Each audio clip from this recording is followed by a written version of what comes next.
Buenos días, mi nombre es Noemi Miranda y me da mucho gusto saludarle y acompañarle en la lectura del libro La Oración, escrito por Elena G. de White, capítulo 30, El Padre Nuestro. Mi deseo es que cada día su comunión con Dios sea más real y que Jesús sea su mejor amigo. Vosotros pues oraréis así. Mateo 6:9. Nuestro Salvador dio 2 veces el Padre Nuestro, la primera vez a la multitud en el Sermón del Monte y la segunda, algunos meses más tarde, a los discípulos solos. Estos habían estado alejados por corto tiempo de su Señor, y al volver lo encontraron absorto en comunión con Dios. Como si no percibiese la presencia de ellos, Él continuó orando en voz alta. Su rostro irradiaba un resplandor celestial. Parecía estar en la misma presencia del invisible. Había un poder viviente en sus palabras, como si hablara con Dios.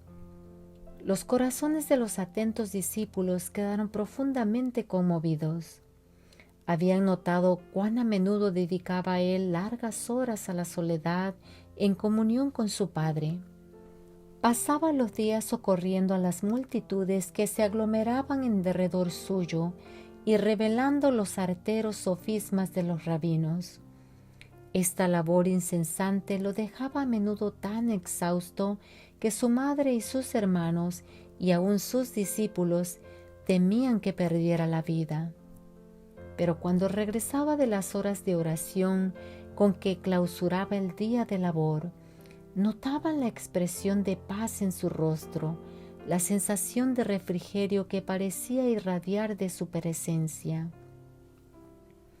Salía mañana tras mañana, después de las horas pasadas con Dios, a llevar la luz de los cielos a los hombres.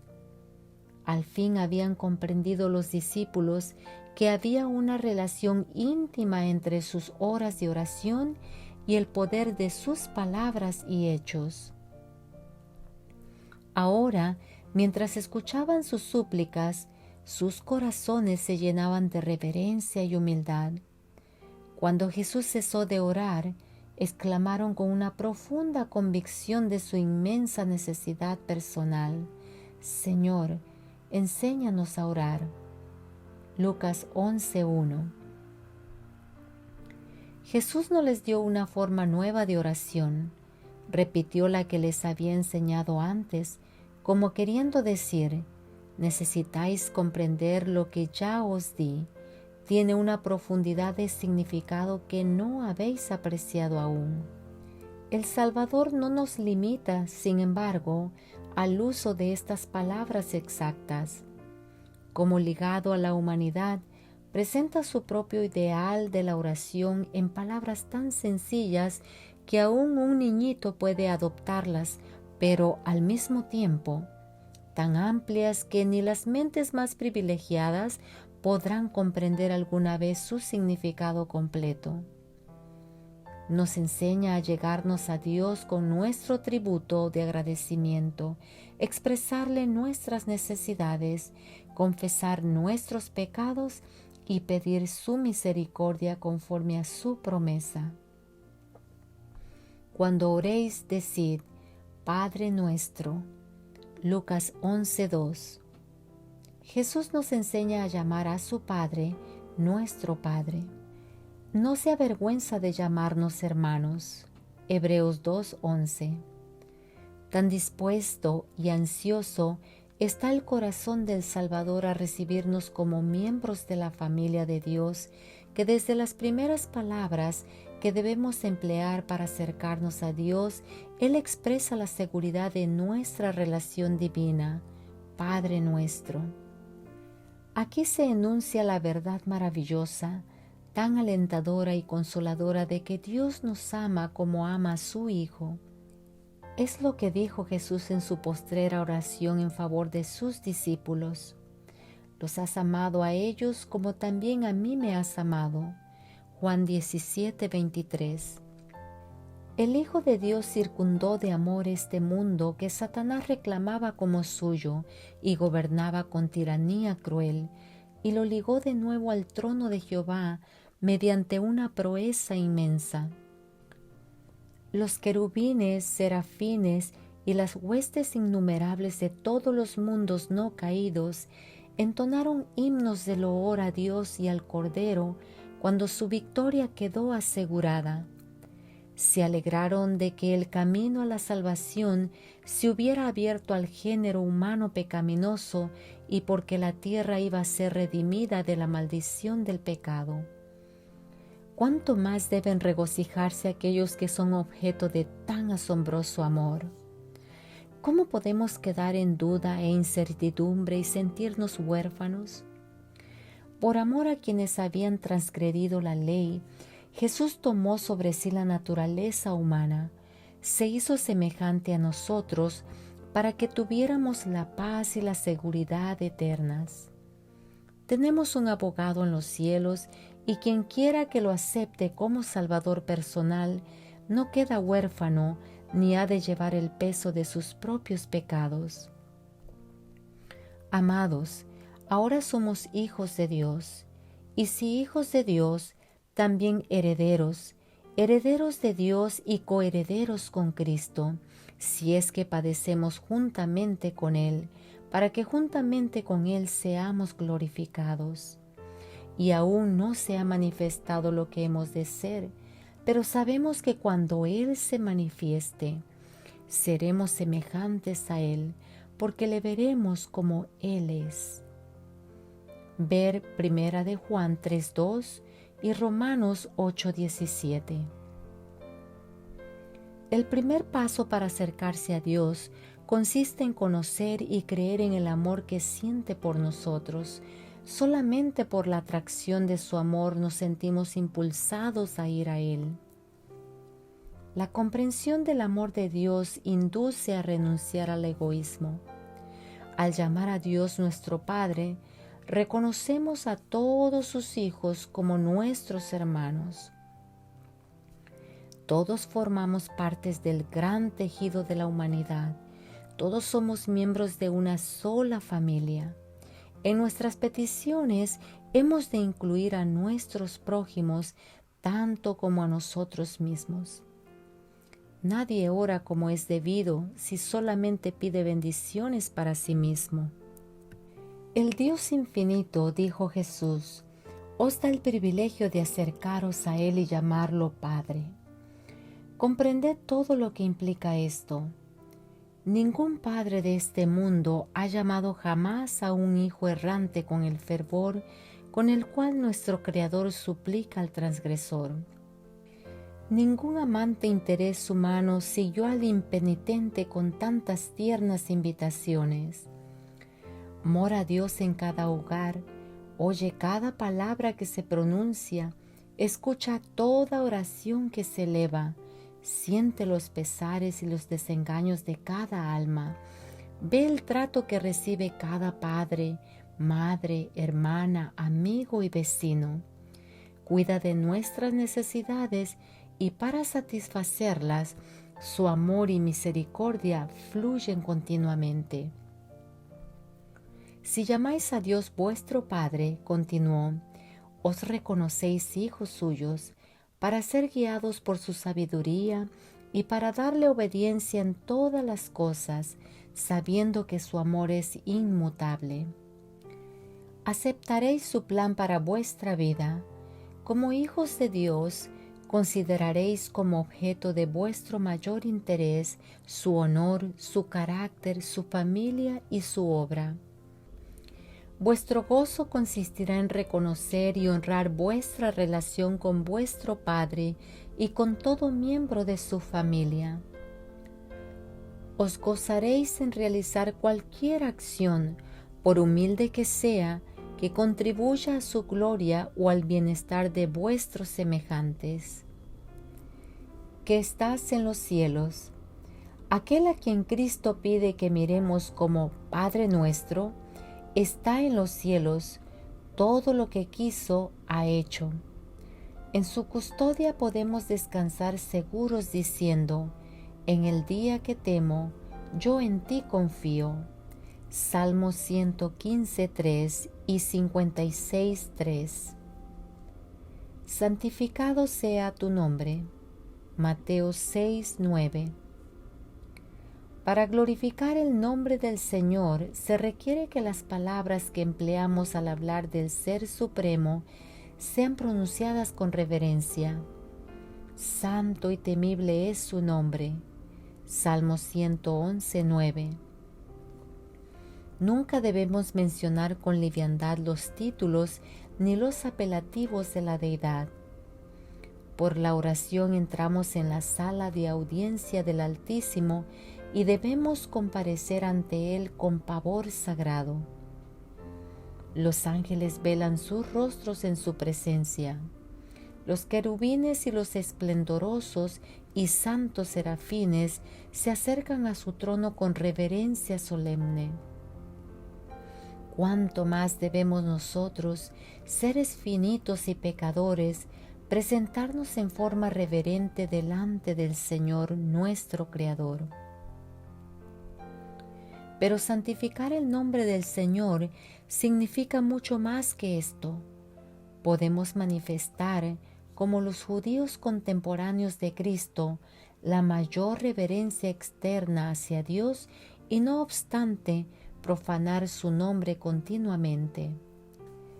El nombre de Jehová es fuerte, misericordioso y piadoso, tardo para la ira y grande en misericordia y verdad, que perdona la iniquidad, la rebelión y el pecado. Éxodo 34, 5-7. Se dijo de la iglesia de Cristo, se la llamará Jehová, justicia nuestra. Jeremías 33, 16. Este nombre se da a todo discípulo de Cristo. Es la herencia del Hijo de Dios. La familia se conoce por el nombre del Padre. El profeta Jeremías, en tiempo de tribulación y gran dolor, oró: sobre nosotros es invocado tu nombre, no nos desampares. Jeremías 14:9. Este nombre es santificado por los ángeles del cielo y por los habitantes de los mundos sin pecado.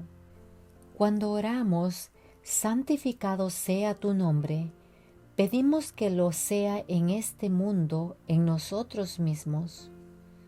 Dios nos ha reconocido delante de hombres y ángeles como sus hijos. Pidámosle ayuda para no deshonrar el buen nombre que fue invocado sobre nosotros. Ver Santiago 2:7. Dios nos envía al mundo como sus representantes. En todo acto de la vida debemos manifestar el nombre de Dios. Esta petición exige que poseamos su carácter. No podemos santificar su nombre ni representarlo ante el mundo, a menos que en nuestra vida y carácter representemos la vida y el carácter de Dios. Esto podrá hacerse únicamente cuando aceptemos la gracia y la justicia de Cristo. Venga tu reino. Mateo 6:10. Dios es nuestro Padre, que nos ama y nos cuida como hijos suyos. Es también el gran Rey del universo. Los intereses de su reino son los nuestros. Hemos de obrar para su progreso. Los discípulos de Cristo esperaban el advenimiento inmediato del reino de su gloria. Pero al darles esta oración, Jesús les enseñó que el reino no había de establecerse entonces. Habían de orar por su venida como un suceso todavía futuro. Pero esta petición era también una promesa para ellos.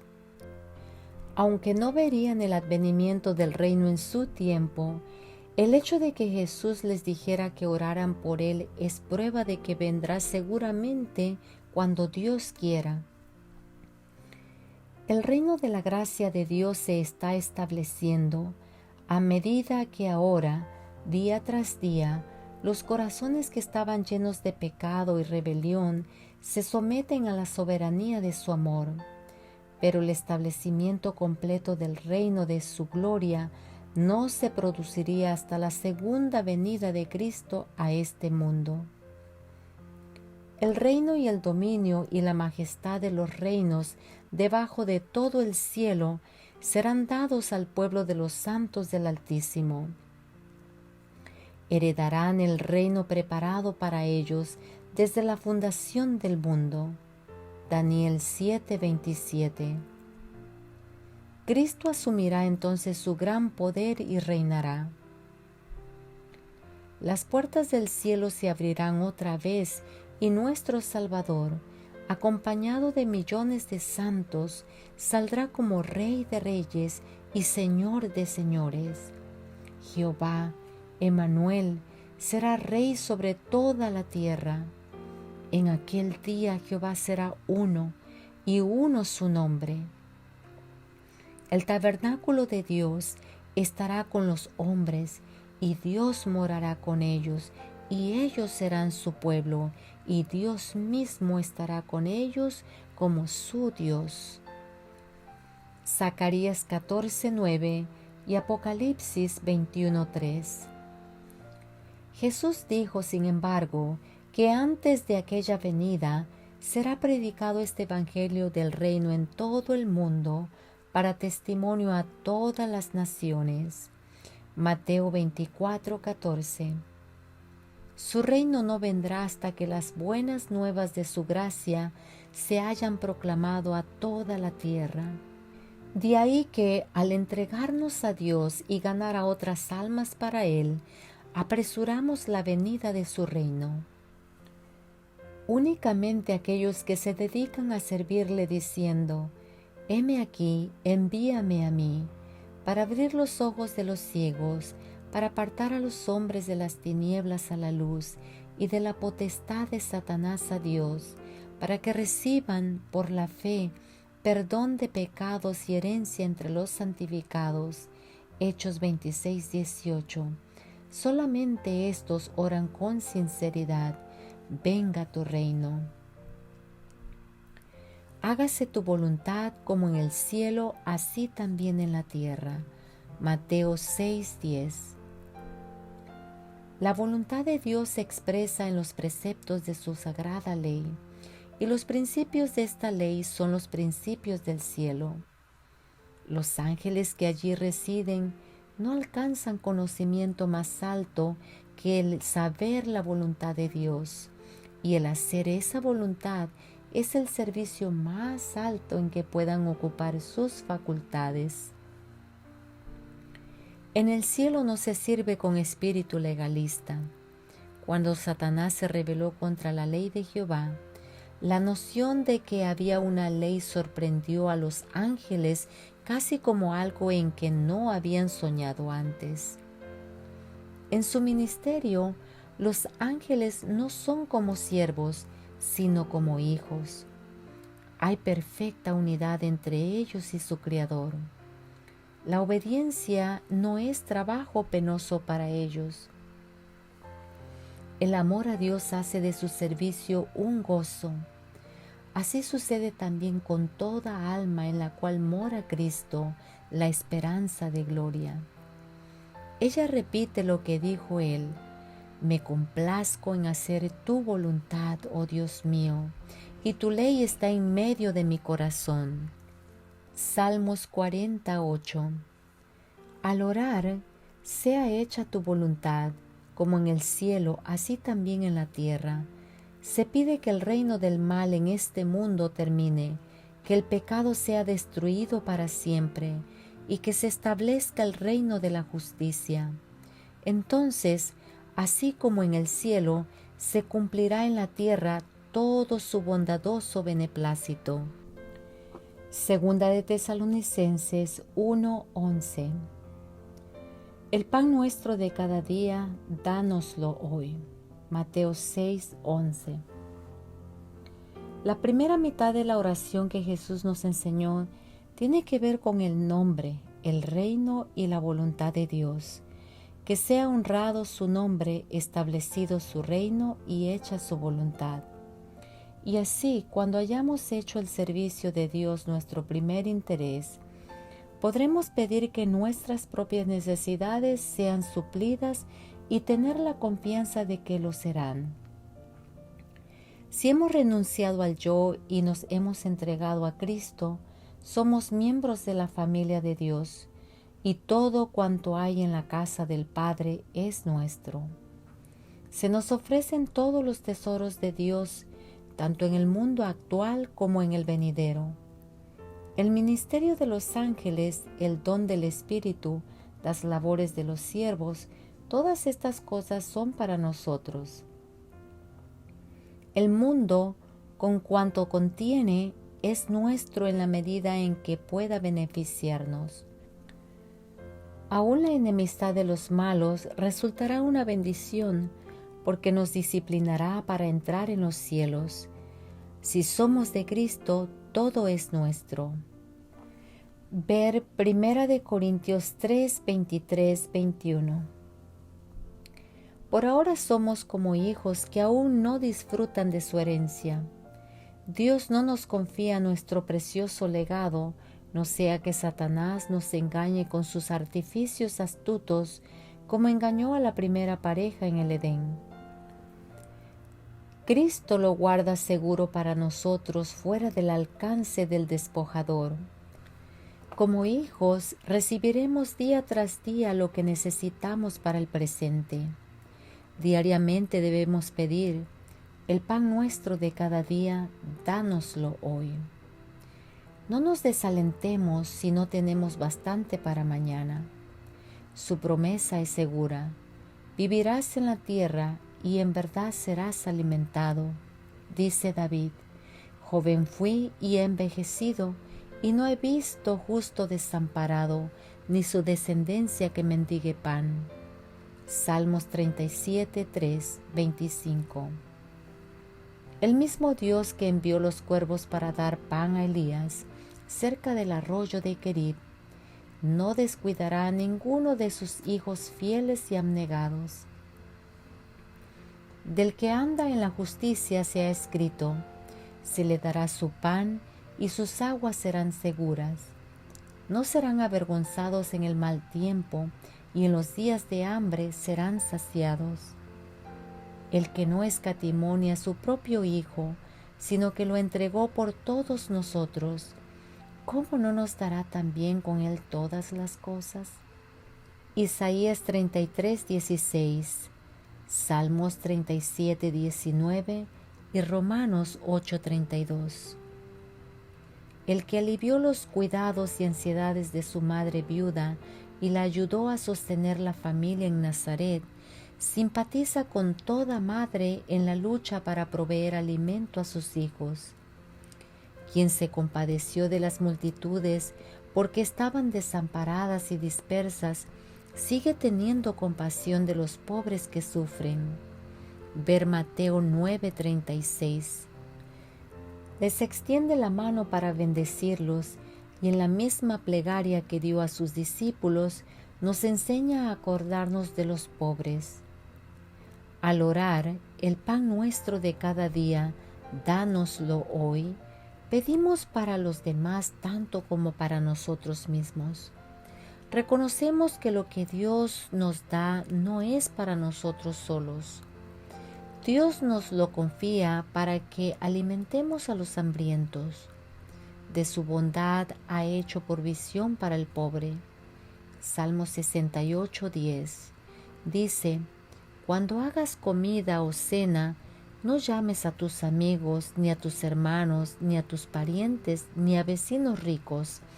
Mas cuando hagas banquete, llama a los pobres, los mancos, los cojos y los ciegos, y serás bienaventurado, porque ellos no te pueden recompensar, pero te será recompensado en la resurrección de los justos. Lucas 14, 12 al 14.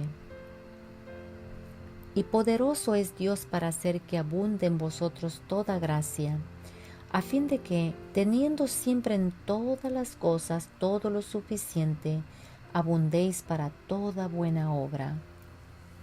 El que siembra escasamente, también segará escasamente, y el que siembra generosamente, generosamente también segará. Segunda de Corintios 9, 8, 6.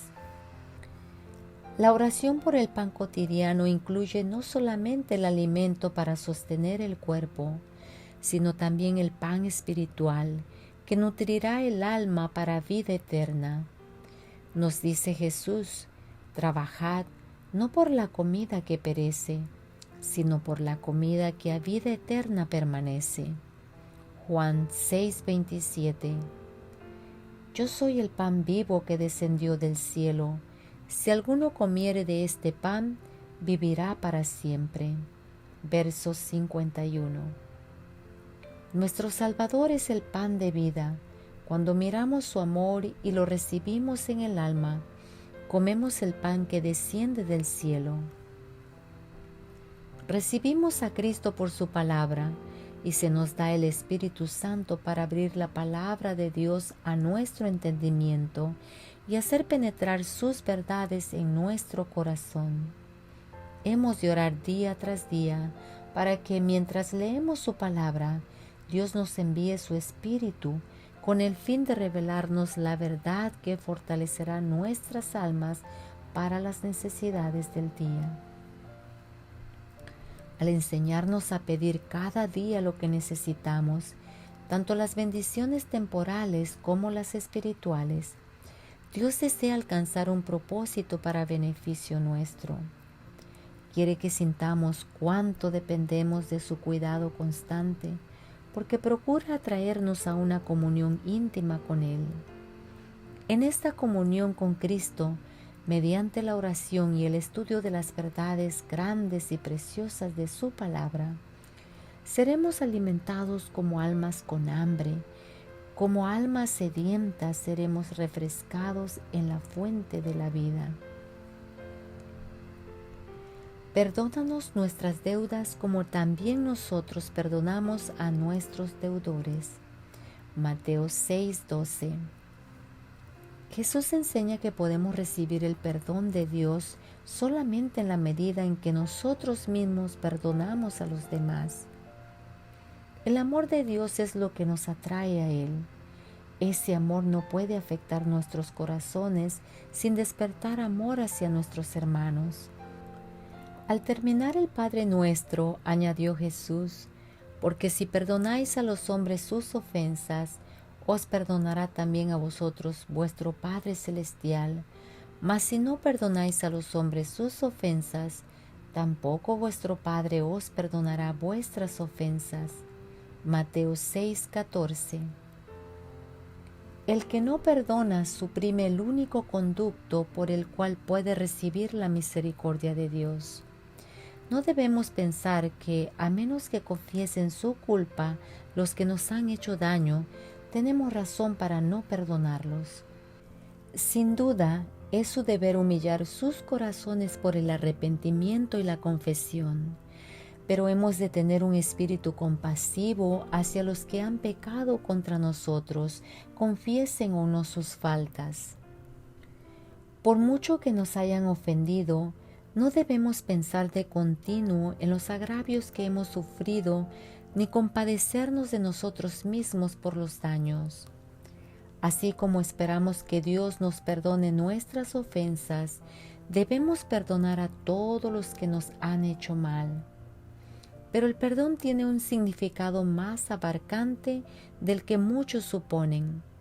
Cuando Dios promete que será amplio en perdonar, añade que si el alcance de esa promesa fuera más de lo que pudiéramos entender, porque mis pensamientos no son vuestros pensamientos, ni vuestros caminos mis caminos, dijo Jehová.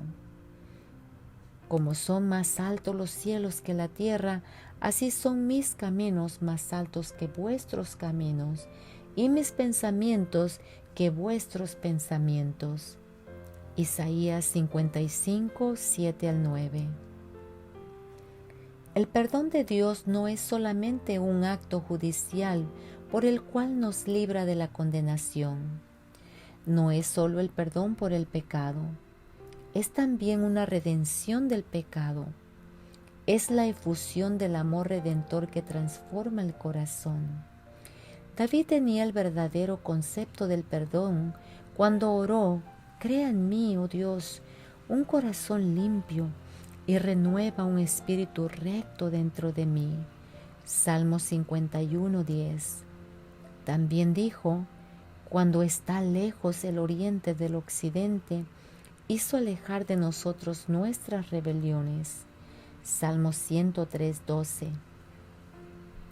Dios se dio a sí mismo en Cristo por nuestros pecados. Sufrió la muerte cruel de la cruz. Llevó por nosotros el peso del pecado, el justo por los injustos, para revelarnos su amor y atraernos hacia Él. Antes dice: sed benignos unos con otros, misericordiosos, perdonándoos unos a otros, como Dios también os perdonó a vosotros en Cristo. Efesios 4:32. Dejad que more en vosotros Cristo, la vida divina, y que por medio de vosotros revele el amor nacido en el cielo, el cual inspirará esperanza a los desesperados y traerá la paz de los cielos al corazón afligido por el pecado. Cuando vamos a Dios, la primera condición que se nos impone es que, al recibir de Él misericordia, nos prestemos a revelar su gracia a otros. Un requisito esencial para recibir e impartir el amor perdonador de Dios es conocer ese amor que nos profesa y creer en Él. Primera de Juan 4:16. Satanás obra mediante todo engaño a su alcance para que no discernamos ese amor. Nos inducirá a pensar que nuestras faltas y transgresiones han sido tan graves que el Señor no oirá nuestras oraciones y que no nos bendecirá ni nos salvará. No podemos ver en nosotros mismos sino flaqueza, ni cosa alguna que nos recomiende a Dios. Satanás nos dice que todo esfuerzo es inútil y que no podemos remediar nuestros defectos de carácter. Cuando tratemos de acercarnos a Dios, sugerirá el enemigo: de nada vale que ores. ¿Acaso no hiciste esa maldad? ¿Acaso no has pecado contra Dios y contra tu propia conciencia? Pero podemos decir al enemigo que la sangre de Jesucristo nos limpia de todo pecado. Primera de Juan 1:7. Cuando sentimos que hemos pecado y no podemos orar, ese es el momento de orar. Podemos estar avergonzados y profundamente humillados, pero debemos orar y creer. Palabra fiel y digna de ser recibida por todos, que Cristo Jesús vino al mundo para salvar a los pecadores, de los cuales yo soy el primero. Primera de Timoteo 1:15. El perdón, la reconciliación con Dios no nos llegan como recompensa de nuestras obras, ni se otorgan por méritos de hombres pecaminosos, sino que son una dádiva que se nos concede a causa de la justicia inmaculada de Cristo. No debemos procurar reducir nuestra culpa hallándole excusas al pecado. Debemos aceptar el concepto que Dios tiene del pecado, algo muy grave en su estimación. Solamente el Calvario puede revelar la terrible enormidad del pecado. Nuestra culpabilidad nos aplastaría si tuviésemos que cargarla, pero el que no cometió pecado tomó nuestro lugar, aunque no lo merecíamos, llevó nuestra iniquidad. Si confesamos nuestros pecados, Dios es fiel y justo para perdonar nuestros pecados y limpiarnos de toda maldad. Primera de Juan 1:9. ¡Qué verdad gloriosa! Él es justo con su propia ley y es a la vez el justificador de todos los que creen en Jesús. ¿Qué Dios como tú, que perdona la maldad y olvida el pecado del remanente de su heredad? No retuvo para siempre su enojo, porque se deleita en misericordia. Miqueas 7:18. No nos dejes caer en tentación, mas líbranos del mal. Mateo 6:13. La tentación es incitación al pecado, cosa que no procede de Dios, sino de Satanás y del mal que hay en nuestros propios corazones. Dios no puede ser tentado por el mal, ni Él tienta a nadie. Santiago 1:13. Satanás trata de arrastrarnos a la tentación para que el mal de nuestros caracteres pueda revelarse ante los hombres y los ángeles y Él pueda reclamarnos como suyos. En la profecía simbólica de Zacarías se ve a Satanás de pie a la diestra del ángel del Señor, acusando a Josué, el sumo sacerdote, que aparece vestido con ropas sucias y resistiendo la obra que el ángel desea hacer por él. Así se representa la actitud de Satanás hacia cada alma que Cristo trata de atraer. El enemigo nos induce a pecar y luego nos acusa ante el universo celestial como indignos del amor de Dios. Pero dijo Jehová a Satanás: Jehová te reprenda, oh Satanás. Jehová, que ha escogido a Jerusalén, te reprenda. ¿No es este un tizón arrebatado del incendio? Y a Josué dijo: Mira que he quitado de ti tu pecado y te he hecho vestir de ropas de gala. Zacarías 3:1-4. En su grande amor, Dios procura desarrollar en nosotros las gracias preciosas de su Espíritu. Permite que hallemos obstáculos, persecución y opresiones, pero no como una maldición, sino como la bendición más grande de nuestra vida. Cada tentación resistida, cada aflicción sobrellevada valientemente, nos da nueva experiencia y nos hace progresar en la tarea de edificar nuestro carácter. El alma que resiste la tentación mediante el poder divino revela al mundo y al universo celestial la eficacia de la gracia de Cristo. Aunque la prueba no debe desalentarnos por amarga que sea, hemos de orar que Dios no permita que seamos puestos en situación de ser seducidos por los deseos de nuestros propios corazones malos. Al elevar la oración que nos enseñó Cristo, nos entregamos a la dirección de Dios y le pedimos que nos guíe por sendas seguras. No podemos orar así con sinceridad y decidir luego que andaremos en cualquier camino que elijamos. Aguardaremos que su mano nos guíe y escucharemos su voz que dice: Este es el camino, andad por él. Isaías 30:21. Es peligroso detenerse para contemplar las ventajas de ceder a las sugestiones de Satanás. El pecado significa deshonra y ruina para toda alma que se entrega a él, pero es de naturaleza tal que ciega y engaña, y nos tentará con presentaciones lisonjeras. Si nos aventuramos en el terreno de Satanás, no hay seguridad de que seremos protegidos contra su poder. En cuanto sea posible, debemos cerrar todas las puertas por las cuales el tentador podría llegar hasta nosotros. El ruego "no nos dejes caer en tentación" es una promesa en sí mismo. Si nos entregamos a Dios, se nos promete: no os dejará ser tentados más de lo que podéis resistir, sino dará también juntamente con la tentación la salida, para que podáis soportar. Primera de Corintios 10:13. La única salvaguardia contra el mal consiste en que mediante la fe en su justicia, Cristo more en el corazón.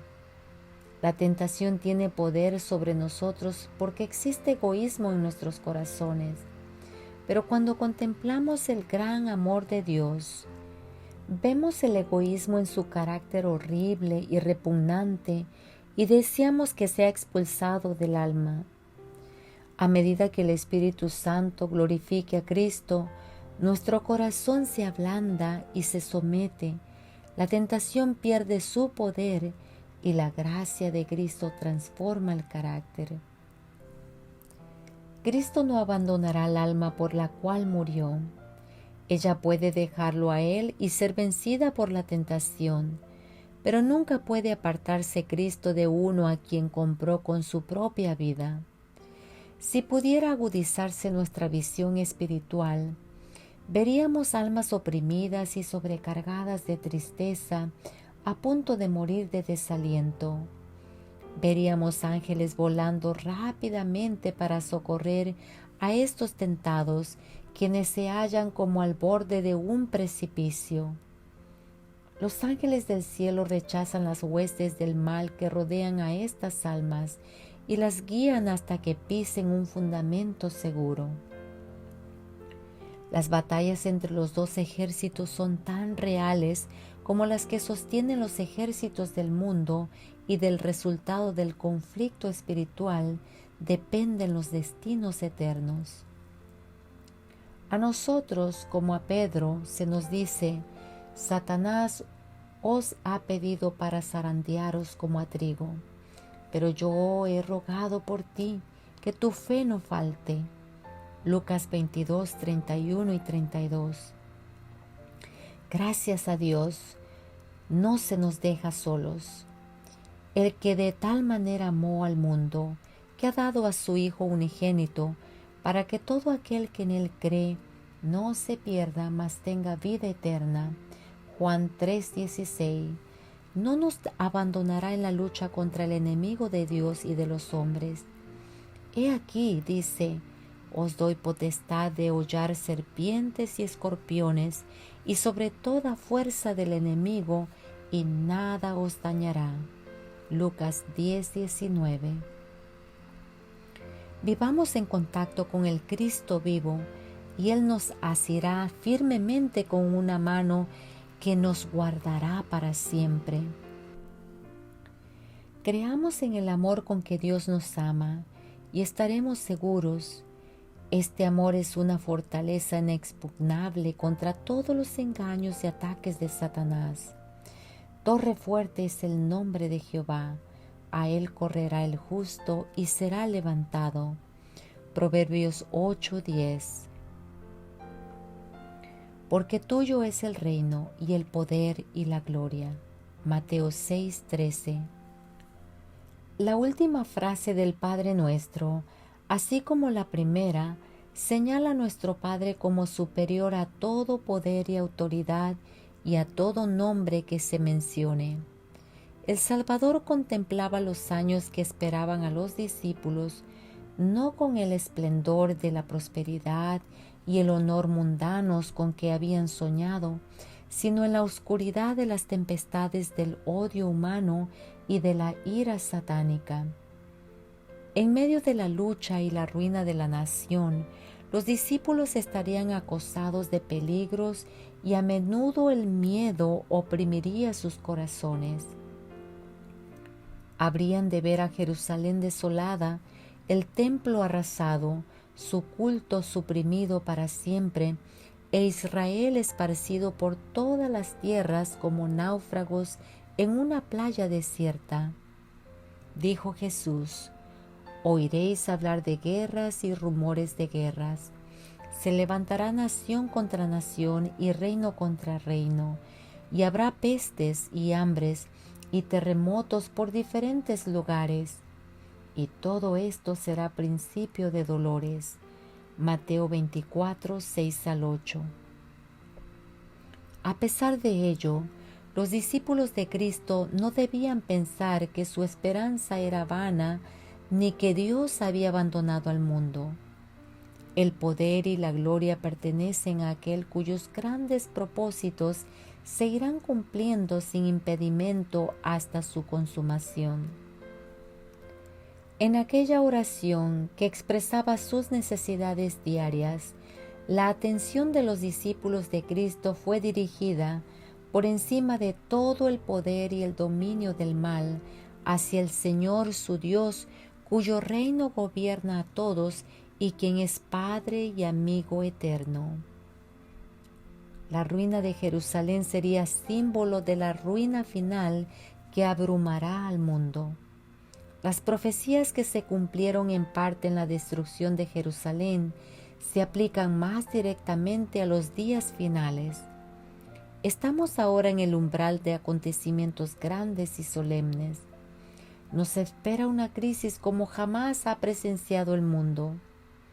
Tal como a los primeros discípulos, nos resulta dulce la segura promesa de que el reino de Dios se levanta sobre todo.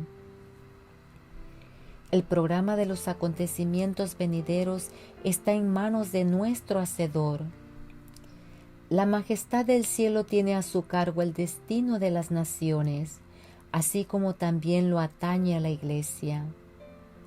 El instructor divino dice a todo instrumento en el desarrollo de sus planes, como dijo a Ciro: yo te ceñiré aunque tú no me conociste. Isaías 45:5. En la visión del profeta Ezequiel se veía como una mano debajo de las alas de los querubines. Era para enseñar a sus siervos que el poder divino es lo que les da éxito. Aquellos a quienes Dios emplea como mensajeros suyos no deben pensar que su obra depende de ellos. No se deja a los seres finitos la tarea de asumir esta carga de responsabilidad. El que no duerme, sino que obra incesantemente por el cumplimiento de sus propósitos, hará progresar su causa. Estorbará los planes de los impíos y confundirá los proyectos de quienes intenten perjudicar a su pueblo. El que es el Rey, Jehová de los ejércitos, está sentado entre los querubines y en medio de la guerra y el tumulto de las naciones guarda aún a sus hijos. El que gobierna en los cielos es nuestro Salvador. Mide cada aflicción, vigila el fuego del horno que debe probar a cada alma. Cuando las fortificaciones de los reyes caigan derribadas, cuando las flechas de la ira atraviesen los corazones de sus enemigos, su pueblo permanecerá seguro en sus manos. Tuya es, oh Jehová, la magnificencia y el poder, la gloria, la victoria y el honor, porque todas las cosas que están en los cielos y en la tierra son tuyas.